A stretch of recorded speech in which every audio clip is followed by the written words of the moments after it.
Buen día, ¿cómo están, Manuel? ¿Cómo estás? ¿Todo en orden? Muy bien, Todo bien. estábamos viendo justamente, Nicolás, buenos datos de precios a nivel mundial.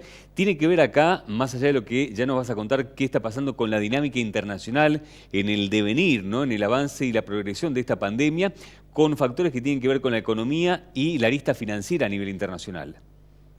Sí, la realidad es que, como decía recién, ¿no? El USDA, como todos esperábamos, con modificación de rendimiento la semana pasada de Estados Unidos, incrementando producción de soja, de maíz, algún leve ajuste de trigo en Rusia para arriba, en términos de producción, todo eso repercutió en más stocks, básicamente, porque si bien modificó la demanda a las uvas, demanda de exportación, demanda de consumo interno para los distintos productos, eh, los stocks fueron superiores, ¿no? Porque el incremental de Ujú. producción fue mayor. Ahora, después de ese informe bajista, un informe bajista por esto que comentamos recién, el mercado tendió un poco a la suba, ¿no?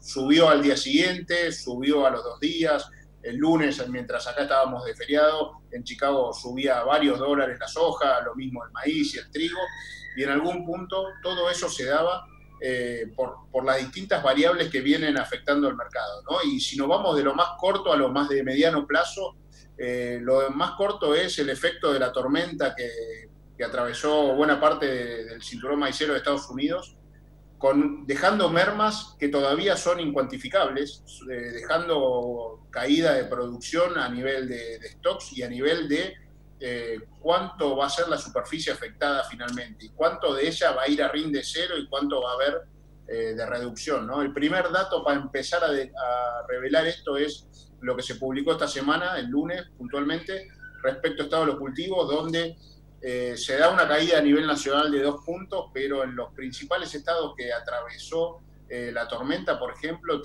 tenemos caídas en maíz de condición de bueno y excelente de 10 puntos porcentuales, ¿no? Es muchísimo Ujú. para esta época y claramente eso es una secuela de la tormenta. Con lo cual, el corto plazo bastante más afectado por la incertidumbre y la caída de producción que va a dejar el efecto de la tormenta en Estados Unidos, que se dio en la misma semana del informe de USDA, ¿no? Ahora, cuando empezamos a mirar un poco más de mediano plazo, nos encontramos con algunas variables más bien macro y de incertidumbre que en algún punto le juegan a favor a los granos, ¿no? Le juegan a favor porque, por ejemplo, hoy tenemos tasa cero en varios países del mundo, digamos, pero me voy directamente a lo que es Europa, Estados Unidos, son todos países referentes que con niveles de tasa cero, el inversor muchas veces lo que hace es salir de ese posicionamiento y volcarse en bienes, en activos, y ahí es donde los granos ganan terreno, ¿no? Por otro lado, la incertidumbre política de Estados Unidos, con unas elecciones en los próximos meses en Estados Unidos, sin tener en cuenta, sin tener claro qué es lo que va a pasar, por más que hoy podemos ver las encuestas, todavía no nos queda lo que ha ocurrido en las últimas elecciones en ese país, donde las encuestas decían algo y finalmente terminó ganando Trump.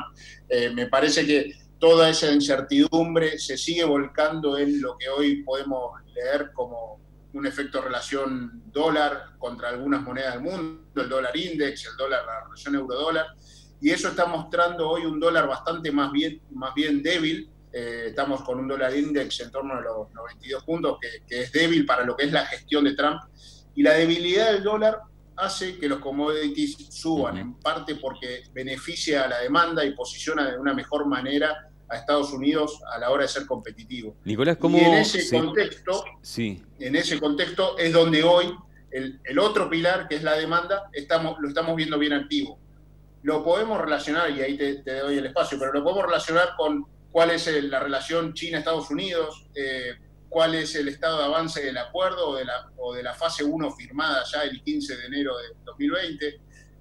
La realidad es que no sabemos por qué, pero lo que sí está claro es que China necesita granos y China está yendo a buscar los Estados Unidos. No sabemos si es porque firmó la fase uno, Ujú. porque los necesita y Estados Unidos aparece como más competitivo. La realidad es que estamos viendo un China muy activo en compras de soja, compras de maíz, compras de trigo, compras de sorgo, mucha actividad de ese lado, y desde ya que todo eso es muy positivo para los precios, ¿no? Una alta demanda que le da firmeza también a la estructura del mercado.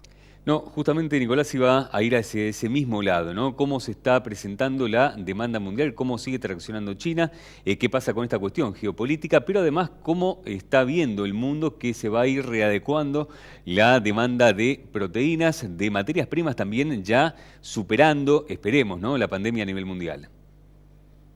Sí, sin duda, la demanda es una variable clave que hay que ir siguiéndola. La veníamos viendo y en algún punto veíamos que en plena pandemia esta demanda no caía, sino que se incrementaba, y básicamente era por ese concepto de seguridad alimenticia bien llamado, ¿no? No en términos argentinos, sino en términos de compremos porque necesitamos, que tenemos que recuperar stocks. Lo vimos en trigo con los países del norte de África, lo vimos en China con esta continuidad que sigue trayendo y con proyecciones que muestran que China realmente necesita incorporar para lograr su abastecimiento local, bajar los precios del maíz interno, que lo tiene muy alto, con lo cual para eso también está generando importaciones de maíz, de sorgo, con lo cual en ese sentido la demanda hoy es muy firme y es muy sano para el mercado y los precios que así sea, ¿no? Esto, Nicolás Fronteras... Volviendo a los Sí, pilares, por un lado tenés la demanda, por un lado tenés la relación de monedas y las tasas cero, más bien sí. macrofinanciero, pero eso afecta por el lado de los fondos de especulación, y por el otro lado tenés la variable climática, que desde ya no la descarto y creo que va a ser un gran actor para lo que queda de la campaña que estamos encarando. Panorama completo de lo que tenemos fronteras afuera. ¿Cómo se traduce esto, fronteras adentro, para la Argentina, Nicolás, y para el productor específicamente? ¿Se va a poder capitalizar todo este escenario teniendo en cuenta también lo que ocurre aquí, ¿no? Con cuestiones económicas, financieras, políticas, impositivas y también climáticas. ¿Qué va a pasar aquí teniendo en cuenta inclusive lo que se está dando ya por estas horas? Suba, por ejemplo, de combustibles, más costos, muchos movimientos en los números finos, ¿no?, del productor. Tal cual. Me parece que hoy en la cabeza del productor la principal variable que mira y que teme es la climática, ¿no?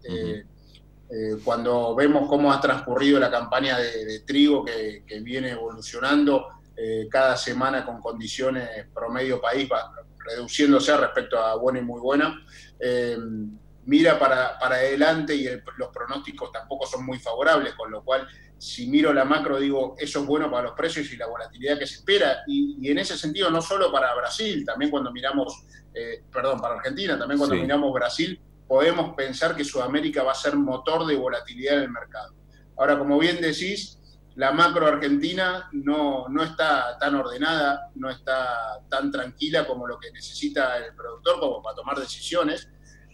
Lo podemos denominar con las subas del combustible, que en algún punto es una inflación reprimida por muchos otros, no solo este indicador combustible, sino también muchos otros servicios que están frisados en términos de tarifas.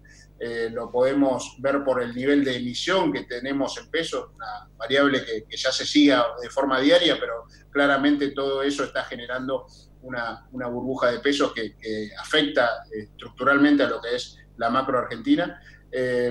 Lo tenemos que tener en claro que todas estas variables, por lo menos desde el lado del tipo de cambio, estamos viendo un tipo de cambio que fluye, no al ritmo que querríamos, no al nivel que querríamos, pero el tipo de cambio fluye y eso es bueno porque no nos permite pensar que no vamos a llegar a un día donde esto va a estallar. Claro. Ojalá que tengamos una transición un poco más ordenada y evitemos todos esos saltos, pero la realidad es que todo esto que mira el productor, desde el clima a las variables macro, invita a que tome decisiones distintas, ¿no? Bueno, Lo que sí justamente... nos parece interesante es Ah, aprovechar oportunidades de financiamiento para los claro. productores. Nos parece interesante mirar para el año que viene planteos que nos aseguren cierta rentabilidad del lado del precio. Después tenemos que atravesar la campaña y la producción, el otro gran formador del negocio, ¿no? P por Q. Bueno, los kilos que produzcamos van a ser clave, pero desde ya trabajar con precios que permitan copiar subas, ¿no? Eso probablemente va a ser la definición, ¿Cómo, ponerle Nicolás? piso ¿Con a qué, la con qué mercadería. herramienta aconsejás al productor moverse? ¿Con qué timing juntando estos parámetros, ¿no? El frente externo y también las variables domésticas. ¿Cuál es el mejor consejo hoy por hoy? Tal cual, está bueno lo que comentás, ¿no? ¿Con qué timing? El año pasado, si a esta época o en julio del año pasado, mayo del año pasado, hacíamos la nota, el mensaje era vendamos porque los precios de maíz son muy buenos, vendamos porque la soja en más de 2.40 difícilmente lo veamos en plena cosecha, y después vemos cómo seguimos la gestión. Bueno, hoy capaz que el timing es al revés, vamos más lento, pero cerrando precios que no son atractivos, que ya tenemos, ¿no? Un trigo 175, cosecha un abril, maíz 140, cosecha 145, un sorgo del año que viene 150, que de nuevo se pone sobre la mesa con un negocio muy atractivo el del sorgo, y más con las perspectivas climáticas. Ahora, cuando me voy a soja, digo, para una soja 230, no sé si estoy para empezar a avanzar, ¿no? Me parece que hay que ir un poco más tranquilo, esperando a ver la volatilidad. Lo que sí transmitimos es que las herramientas están, que lo que nos parece interesante es que si hay una venta, que se compren coles para copiar subas, porque creemos que volatilidad va a haber. Y en ese sentido, en lo que es gestión comercial, hacer mucho foco en cuándo necesito los pesos, ¿no? Porque no me imagino llegar a la cosecha del año que viene con un cambio estructural en la macro, pudiendo uno decidir hacer lo que quiera con los pesos que cobra, ¿no? Con lo cual, tampoco sobrevenderse en épocas donde no vamos a necesitar pesos y tener después el problema financiero, ¿no? ¿Dónde los ubico para no perder lo que gané por un buen negocio de cobertura, ¿no? Nicolás Udalquiola, referente de AZ Group, un placer, ¿eh? Gracias por habernos desasnado un poco.